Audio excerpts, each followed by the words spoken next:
Hi, everyone, and welcome to the Expat Exchange.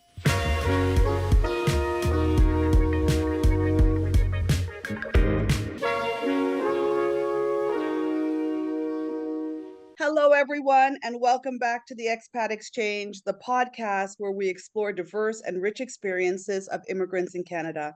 I'm your host, Natalie, and as always, my co-host, Medyk. How are you doing today? I'm doing great, Natalie. Thank you. And hello to everyone watching.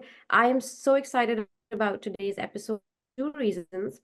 One, we're trying out a new format, as you can see, so that it's easier for us to connect with Canadians across the country. We're not just restricted to one city anymore. And also because I feel like today's episode is going to offer a lot of guidance to particularly young people, I feel. We're speaking with Max Medyk, who's quite a visionary in the immigration space. He came to Canada in 2019 from Ukraine. He is the CEO of ImmigrateAI Global and the founder of IM Canada, which is an organization that's dedicated to helping international students and immigrants make Canada home. Max, welcome to the show. You've built an incredible community of about 400,000 people, and you're a true advocate for the simplifying immigration through technology. Today, we are diving into AI-driven career platforms, forums, and apps, and transforming networking for immigrants. Thank you for joining us today, Max. Natalie, Medyk, thank you so much for the kind intro, and I appreciate that you guys are taking the podcast global so that there is no more boundaries of Toronto. That's really great. Congrats to you. Max, you've built this incredible platform that supports newcomers. Let's start with your own personal journey. Can you tell us what inspired your decision to immigrate to Canada, and what challenges did you face during your own immigration process? Like many other people, I felt like my country wasn't enough for me. Maybe I wanted more. Maybe I wanted to explore the world. That was when I was 15 years old. I left Ukraine, went to the United States to pursue high school there.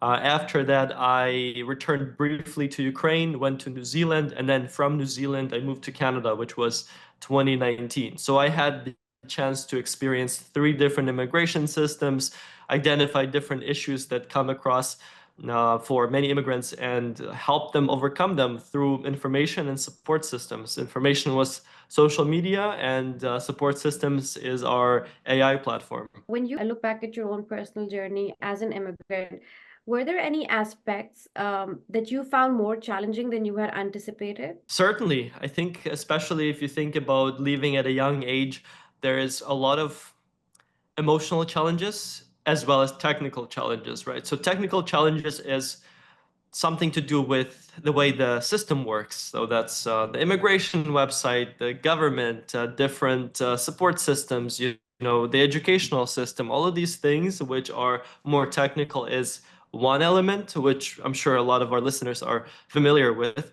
And then there's also the emotional challenge, which is you're in a new environment without your family, without your friends. So the pre-existing social network that you had built is gone.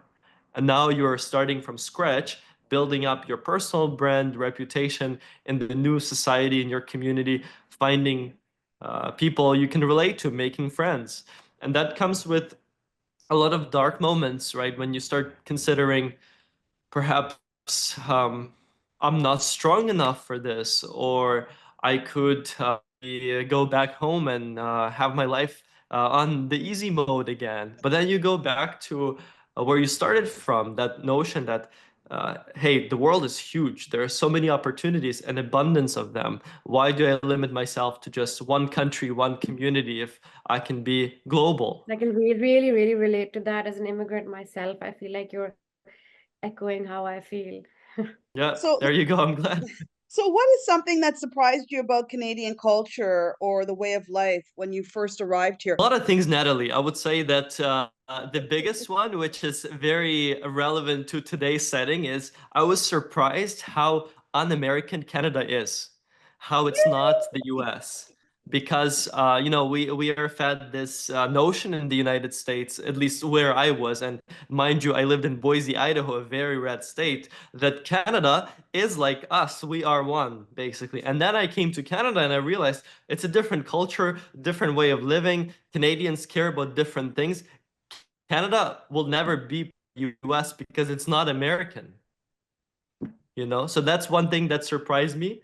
And I kind of had my whole worldview on Canada reimagined and realized that this country has so much to offer, and it's much bigger than the US because it's so tied to the global society, Europe, and even speaking of New Zealand, like our Prime Minister is friends with the former PM of New Zealand and Australia as well. So many, great connections that come from being open, unlike the US, which is getting more and more walled off. Yeah, I mean, adding to that, when you talk about Canada being very global, just this podcast right now, we have three different accents, three different skin colors, and it's all Canadian. Right. So Max, moving back to you coming to Canada, how long do you think it took you to actually settle down? And like, how did you overcome any problems during that? That's a good question. So let's define what settling down means because I feel like I'm always unsettled. But for me, when you say settling down, what I really think of is the ability to become part of the community and find a mission that drives you every day, that makes you wake up and think, today is going to be a fantastic day. And for me, really, it's probably when I start realizing that I've come across, three different immigration systems, faced a lot of problems that other immigrants face, and I can start helping them digest those problems, make them easier, make them more, accessible. So that's where in 2020, a year after I moved, I started my YouTube channel, which has now grown into this, cross-media platform. Canada of over 400,000 members across different platforms in 4 years. But I think that's where I started realizing, oh, actually, I have a mission. I have a community I can help. And I see myself here. I see myself contributing to this mission because it's not just Canadians anymore. Now it's grown into, it's not just immigrants anymore. It's actually outgrown itself. Now there's a lot of Canadians that tune in, especially when I talk about housing, the financial system, economy, all of those different things, which are also part of my mandate of simplifying the complex. So now I think if you can call this settling down, I'm settled, but I don't want to be settled because that's also a sign of complacency, and that's not what I want. So you're currently in Halifax. I am. What natural landscapes or cultural environments remind you of Ukraine? And how do you find the two places similar and or different? I would say Halifax is so different from Ukraine. Tim Hortons, we don't have the ocean next to us. We don't have so many, things that are so native to Halifax, I would say. It's a great city by the Atlantic coast, on the Atlantic coast, and it's a great community here. People are very warm, very um, helpful to not just their neighbors but newcomers. And I'm really fortunate that I've experienced the East Coast, Nova Scotia, which has a lot to offer. I remember going to school. I went to Nova Scotia Community College, and I remember how my Canadian classmate, Rose, her name is, she was so helpful in terms of taking care of things that were a necessity at the time. For example, even like grocery shopping. Going to Costco saves you money, but to go to Costco, you need to kind of plan for it, have a membership, have a car, all of those things. And, I was new to it, so she was very kind, offering her support, even like grocery shopping. And at the time when I was just starting out, the first couple months, that was very, very useful. And now, obviously, we've stayed friends throughout the years, and she's still an amazing neighbor to her community, helping out her friends, her kids' friends, and so on. So yeah. That's what I always say. As a newcomer myself, I feel like one of my favorite things about Canada is the people. They're all so helpful, and I think that just makes it so much easier for people who are new.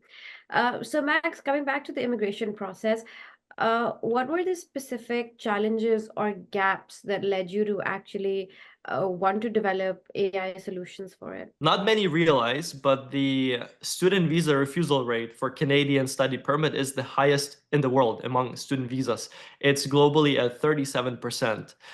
In some places, like Africa, for example, take Nigeria, the refusal rate in 2024 was 78%. So it means that over 2/3 of students, global talent from Nigeria that applies to study in Canada gets refused at the visa application stage, which I think is unacceptable because this is the economic growth that could stimulate Canada and turn it into a global superpower. People are our biggest asset. We cannot underestimate how important it is. So what we do with ImmigrateAI Global is we help them overcome that barrier because not everyone can afford a $2,000 lawyer or consultant. That's the average legal fee they pay. But an AI system that streamlines the process, that gives you a risk analysis of your profile, comes up with supporting documents, and then you end up with everything you need to just download and upload to IRCC. That's the solution that makes legal help accessible to all of these amazing people who want to contribute to Canada on a global stage. Would you say that being an immigrant yourself helped influence all of this? Absolutely. Especially in my community over the years of growing it, now it's 400,000 people. I've spoken with thousands of them, many, many thousands, through our events and in DMs, in messages, through emails and so on. And they've expressed their barriers very clearly to me that, hey, legal help is accessible to only 15% of us. And the rest, we can't afford a lawyer who costs $2,000, $3,000, $4,000 for a visa application. And then I was like, can we put together lawyers with software developers and AI to come up with this solution? And it turns out it's possible. Yeah, it's realistic to think TurboTax. You used to need to have to go to an accountant to do your taxes, which was expensive. And now you have TurboTax. You log in, 30 Yeah. bucks and everything is done for you. So we're the same. We basically deliver the same support a lawyer would, but at a small fraction of the cost. That's amazing. And I really think, even like while you're talking, everything that you're saying, as an immigrant myself, I can relate to you so much. So for someone like you, who's an immigrant himself, to do this, it just helps. It's more helpful, I feel. Thank you. And Mehak, I think that being an immigrant is a big advantage because I know the problem in and out. I've done it so many times in Yeah. different countries that I know how the system works versus our competitors. We have two companies we're competing with. First of all, they mostly serve lawyers or schools. And the way they do it is so obsolete. Like they're just form fillers. IRCC has moved away from form filling in 2023 with their new IRCC portal, but our competitors are still basically complying with the old IRCC secure account, which needed forms, but now there's no more need for that. So what we do is we actually increase the success rate through supporting documents, through things that a lawyer would do, not just fill out forms, but find home ties, financial documents that are needed for the to say yes, this applicant complies with the regulations of the Act. Oh, Max, why were you not doing this when I was applying for college? I know, right? For some of our audience, can you please the abbreviation? IRCC, yeah, it's Immigration, you- Refugee, Citizenship Canada. So it's the Department of Immigration, essentially. The competition currently is still using the old format, and you're saying you're moving away. So can you give us a little bit more of a concrete example of when you say moving away, when you say the supporting documentation? So what does that process look like? Because it sounds like it's completely different from anything that I had previously imagined. Sure. I want to take you back to 2023. That's when we were just recovering from COVID and all that. That was the time when IRCC had just launched, so the Department of Immigration launched their new platform, which basically removed the need for PDF forms. Before 2023, with their old platform, you had to fill out these complicated, they're called IMM forms, like immigration forms.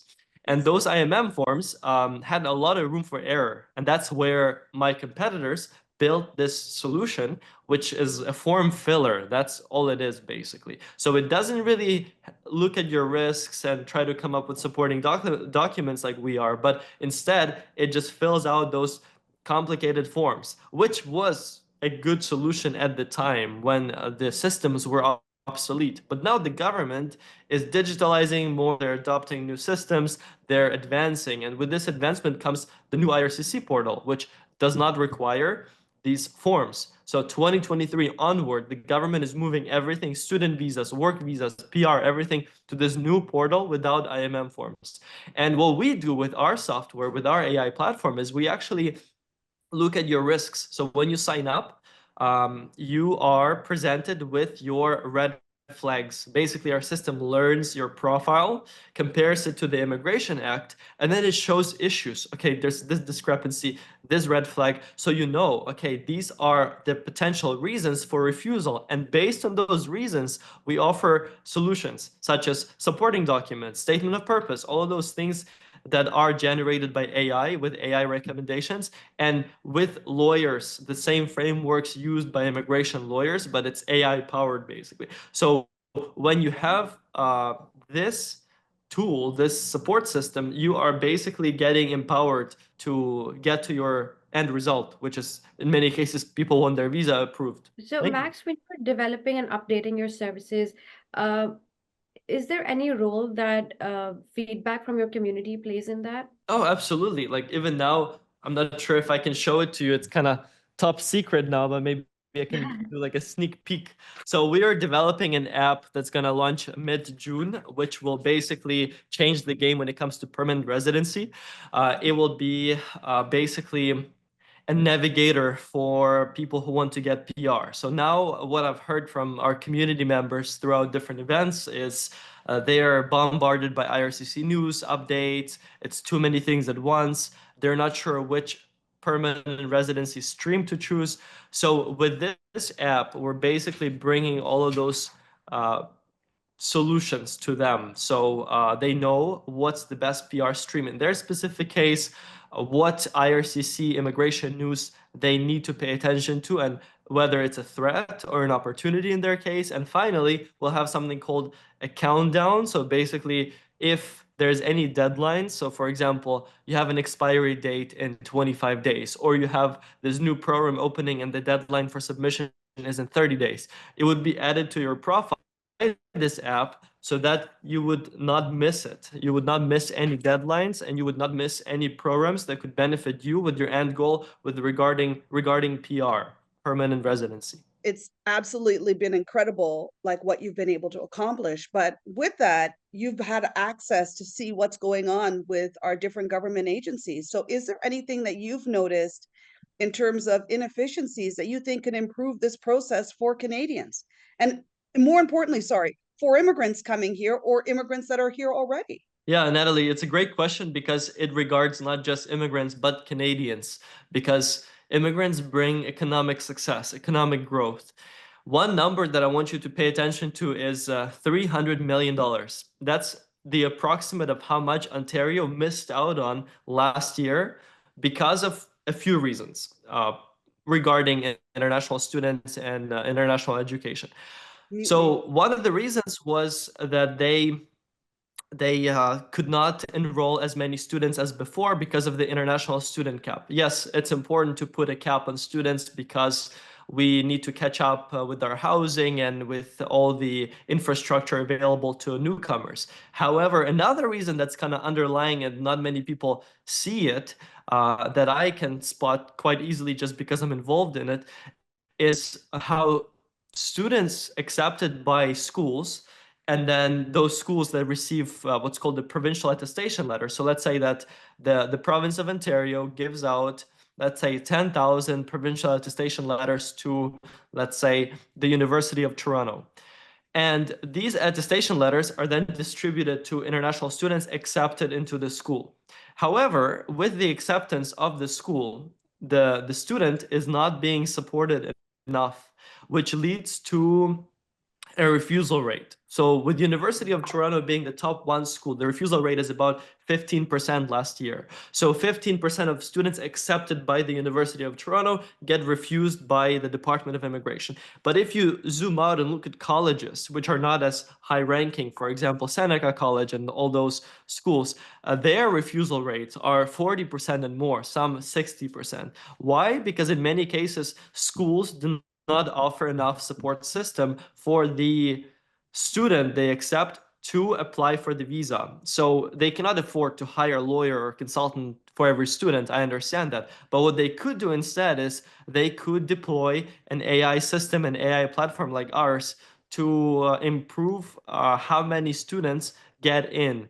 And those students are not just the benefit of the school. They're the benefit of the province. They are taxpayers. They are revenue generators for the province. They will, in the future, once they graduate and enter the workforce, fill important labor gaps such as construction, healthcare, and so on. So I think it's very important for us to look at the inefficiencies when it comes to the way schools work when they accept a student, when they do not give them enough support, when they basically leave them hanging and leave them on their own with the Department of Immigration. So that's one thing the whole country could benefit from. Have you thought of maybe developing an app in that space there as well? Yeah, so that's something we're talking with local schools about, and perhaps there would be, a need for them to adopt a technology like this in the East Coast, and then we could, develop other provinces. But I think it's one of those areas where there's like a clear gap, and everybody's losing because of the gap. Schools are losing students, provinces are losing revenue, students are losing potential opportunities in Canada. And Canada's losing innovation because Yeah. people coming here with a different approach and thinking about things from a different perspective do enrich the Canadian society. Absolutely. And 300 million is a lot of money. So again, what ends up happening is a school under receives that revenue, and then the school goes to the province. And instead of the province investing that into hiring more doctors so that you wouldn't need to wait in line for 5 hours, they go and pay that school so that they would keep the lights on because they're under receiving international revenues. And then they blame the government. Oh, why don't you support us? Well, why don't you develop more systems to support your students? These are tough conversations for sure. Max, can you share some examples of success stories where AI significantly help immigrants achieve their goals? Yeah, absolutely. We have a student from Mexico. It's a recent success story that we recently shared on our platforms. She applied from Mexico with the help of an immigration consultant for her visa, paid $1,000. The visa was refused. The second time she applied on her own, it was refused again. The third time she used ImmigrateAI Global and it was approved. It was approved for 10 times less than what she paid to that consultant that got her visa rejected. Oh, wow. Yeah, Fernanda. Her name is Fernanda. I have another question, which is actually, I'm very interested to know this. How can AI help people find jobs? Well, a lot of people fear that AI is taking their jobs, right? But I think what they're under realizing or not fully realizing is that you're not gonna lose your job to AI, but you're gonna lose your job to a person using AI. So if you come to me as an employer, like my own example, I employ software developers, and those developers that tell me that, hey, because I use this AI thing, I developed the code 10 times faster than I would have without it. That's an add to me. Like, I don't care how you do your job. I care about the job getting done. So if you Yeah. come to an employer and you're like, hey, we're gonna increase productivity by tenfold, I'm gonna be impressed and I'll give you the opportunity instead of thinking, oh, why are you cheating? Why aren't you doing it yourself? No, Yeah. that's the past. Like, okay, let's That's say, not cool. like if I ask you, can you calculate what's 1,569 plus 1,869,000?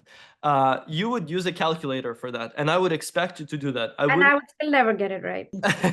yeah, but I would expect you to use calculator. I will not think that, oh, you cheated. Why didn't you do it manually? Why didn't you calculate in your head? You should have Yeah. used your brain, right? Yeah. And it's the same now with AI. The expectation is moving from do it yourself to do it faster with AI. And so, Never thought Max, of I it wanted like to ask you about the application that you created. What safeguards are in place to ensure that that the documents themselves are meeting the legal Yeah, regulations? absolutely. Boring answer is we use SOC2 and GDPR. These are security standards. The interesting answer is imagine you put all the stuff that you give us in a box, and that box is locked up, so nobody can open up the box. Okay, I want to come back to the job bit. Are there any AI tools that can help people improve their resumes or like cover letters? Yeah, we actually had something. We had a pilot about that. We had launched a tool called Job Help 2024, and then I realized that our expertise is legal, so we're more on the legal tech side. Let the job helping people do their job. So we kind of closed the project, but it brought some value to people. Basically, it's let's say you're applying for a job and you know that the environment is so competitive, so you don't want to make 100 resumes manually. So you would copy paste the job description and your profile into this AI system, and then based on the job you're applying to, it alters your resume based on what the job needs. However, one thing that is a challenge with that when I speak to HR managers is that increased their workload. So now an HR manager for a position that used to get 10 applications a day gets 80 applications a day. And what they do now is they also use AI to filter through those applications. So we end up in an AI battle. AI applies, AI checks. So what really makes you stand out, like one tip I give to immigrants in this environment now in 2025, 2026, is the ability to provide valid references and strong references, because now there's more and more companies doing reference checks. They call the reference or they email the reference, and if there is no reply, your application is discarded. Oh, before they even call you for a job, they're already checking your references? AI kind of overflooded the market, so now to do less work, you can actually call references. That's actually Wow. quite smart when you think about it, right? Yeah, Because that's if what people didn't provide a reference, then you're like, oh, I don't have to bother. Natalie, did you know there's even companies providing these services? So a lot of HRs, they kind of subcontract referencing. They just do the reference work for them, and then they highlight like, oh, these two candidates stood out by their references. The rest you can discard. Max, we will be chatting offline. We should be, yes. Max, so what advancements in AI do you foresee impacting immigration in the next, say, 5 or 10 years? Well, I think that the process hopefully will become more accessible through AI, because AI will just focus on who you are and present that to IRCC, reduce the government burden as well, because IRCC, the Department of Immigration, will have more qualified leads, let's say, and those who really are true, genuine applicants. Another thing is we will probably see that the workforce changes. Maybe we will see more people going into blue collar jobs, construction, because it's booming. And those who do white collar jobs will see an emergence of, as I said, AI employees versus the ones who don't use AI.